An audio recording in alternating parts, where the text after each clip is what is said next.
Isip mo ba yung mag-asawa na? Naisip minsan, pero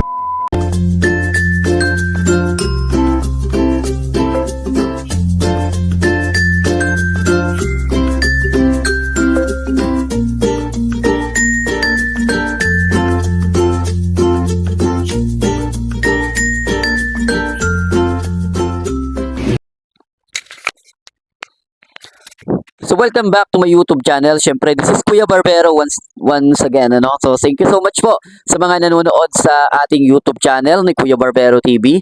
Pero bago natin simulan yung reaction na ito, bago tayo magsimula sa komento o kuro-kuro o opinion na ating ilalahad dito sa ating YouTube channel, syempre gusto ko muna na pasalamatan si Kalingap Rob sa walang sawang pagpapagamit ng kanyang video at ganoon din po lahat ng nasa Team Kalingap. Syempre isa-isahin din natin. No, i-shoutout din po natin yung ating mga kaibigan, sila Kalingap Eds at ganoon din po. Suportahan nyo rin po sila Kalingap JJ na malapit na ring ikasal at ganoon din po ang lahat ng miyembro mula sa Team Kalingap. So sana po ay suportahan at panoorin nyo po lahat ng kanilang mga video na inilalabas. Charity man ito o personal vlog, sila po ay inyong suportahan dahil part po sila ng Team Kalingap na nagpapahayag ng pagtulong sa may hirap.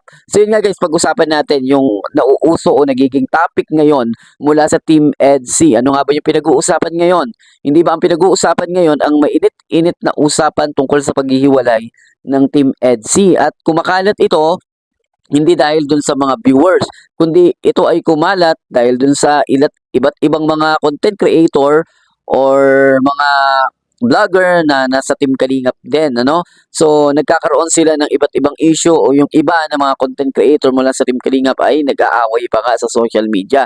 So, wala naman tayong pinapanigan sa kahit na sino sa kanila. Ang points lang naman natin dito is ma-confirm kung talaga nga bang hiwalay ang EDC. Pero, based dun sa ating nakahanap na informasyon is wala naman talagang totaling nagsasabi na talagang hiwalay ang EDC, no? Meron lang tayong nabasa na merong isang content creator mula sa Team Kalingap na nagjo-joke lang naman, no? Na personal lang rin naman ang kasamahan niya. Pero mga ganitong mga bagay ay misunderstanding lang naman, no? Hindi naman maiwasan yung mga ganito na hindi pagkakaunawaan mula sa magkakasama kaya nagkakaroon ng iba't ibang mga problema. Pero yun nga guys, hindi naman natin saklaw yung mga isip, hindi naman natin mapiplease sila, kaya hindi natin sila dapat pakialaman. Ang points lang naman natin dito ay ma-confirm kung talaga nga bang hiwalay na ang Team EDC. Bakit nga ba natin ginagawa ito guys? Syempre, alam naman natin na, alam nyo naman guys na kaibigan din natin si Kalingap Eds at hindi iba para sa akin na ipagtanggol si Kalingap Eds dahil matagal din po ako nakasubaybay sa Team EDC at karamihan din po ng mga reaction ko mula noon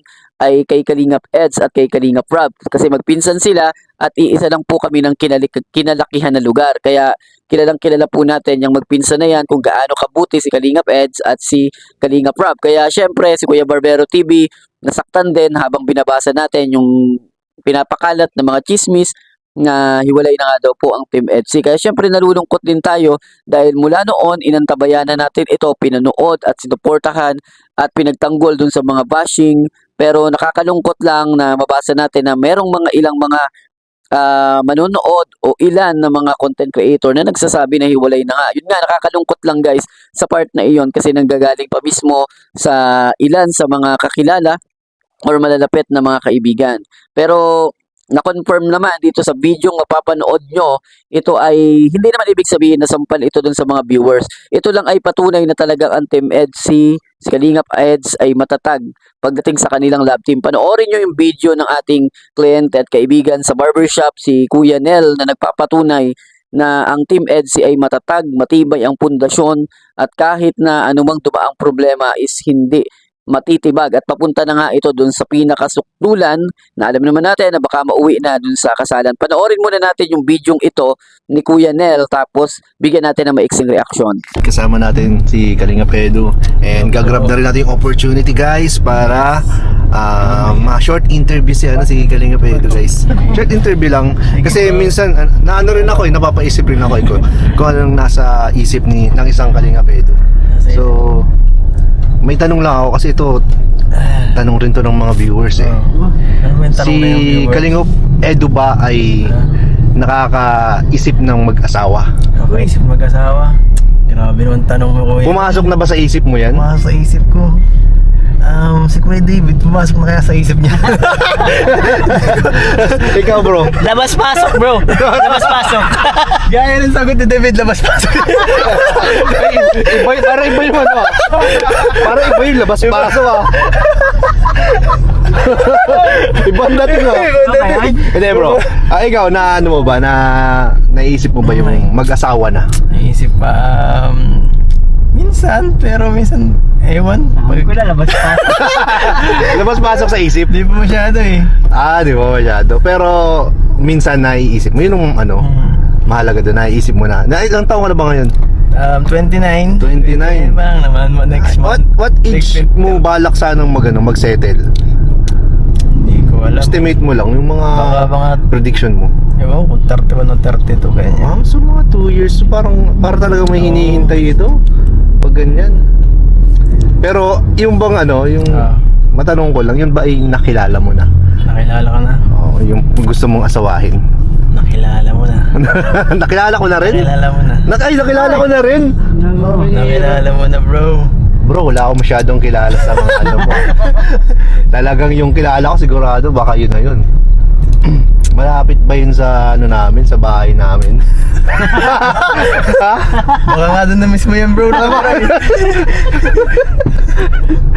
Ayaw. Walang clue ah. Walang clue. Wala. Malapit sa bahay namin. Yes. Ay, nako. So, anong ano nyo ngayon? Di ba may, ano pala kayo? May Korea kayo? April yata yun. Kung ano yun? So napanood nyo naman guys yung video ni Kuya Nel, maliwanag na maliwanag sa sikat ng araw na tinanong si Kalingap Eds tungkol sa kanyang status kung magpapakasal siya. Maliwanag naman na meron naman talaga siyang balak. At nung mga nakalipas na mga 3 taon na natanong na rin natin ito kay Kalingap Eds dun sa ating barbershop kung kailan siya magpapakasal.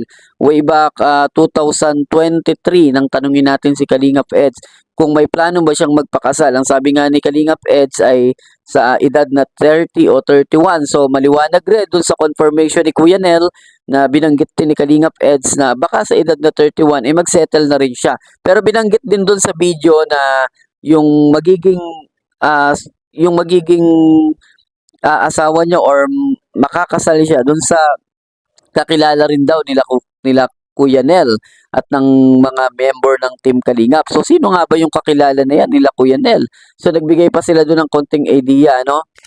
Na sinabi nga doon ni Kalingap Eds na kakilala at binanggit pa nga ni Kuya Nel na kapitbahay. So ganyan. So maliwanag lang, hindi naman ibig sabihin na tinutukoy agad natin si Beyonce sa part na ito. Pero syempre, sino ba naman yung love team ni Kalingap Eds? Sino ba naman yung matagal nang nakakakilala kay Beyonce at matagal nang kasama-sama ni Kalingap Eds? Walang iba naman kundi si Beyonce. Pero syempre kasi guys tayo, kung bakit natin nasasabi na si Beyonce pa rin yung tinutukoy ni Kalingap Eds, dahil naniniwala tayo na may forever talaga yung Team Edsy at naniniwala tayo na mula noon hanggang ngayon hindi nagbabago yung pagtingin ni Kalingap Eds kay Beyonce. At nung mga nakaraan nga napansin din natin na baka hinihintay lang ni Kalingap Eds na makagraduate itong si Beyonce ng college para kahit paano pwede na silang magsettle at pwede naman talaga guys nilang gawin iyon dahil nga sa medyo maedad na rin si Kalingap Eds at meron na ring kumbaga may edad na rin si Beyonce at nasa tamang edad na pala sila parehas, ano? So wala nang pipigil dun sa kanilang